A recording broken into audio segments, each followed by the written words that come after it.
ما كانوا يكسبون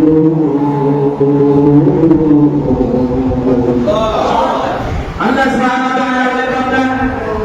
তুমি ওই দিনকে ভয় করো তুমি ওই দিনকে ভয় করো আমি রব্বুল আলামিন তোমার মুখকে বন্ধ করে দিব তোমার মুখের মধ্যে খানা লাগিয়ে দেব তোমার মুখে আর কোনো কথা আসবে না মুখের মধ্যে আমি খানা ঝুলিয়ে দেব আর সেই দিন তোমার হাত পা তোমার কৃতকর্মের সাক্ষী আমি রব্বুল আলামিনের কাছে দিবে তুমি কথা বলতে পারবে না তোমার মুখের মধ্যে আমি খানা ঝুলিয়ে দেব হাত পা দুটো আমি আল্লাহ ক্ষমতা দান করে দেব ওই হাত পা গুলো সেই দিন কঠিন আসরের ময়দানে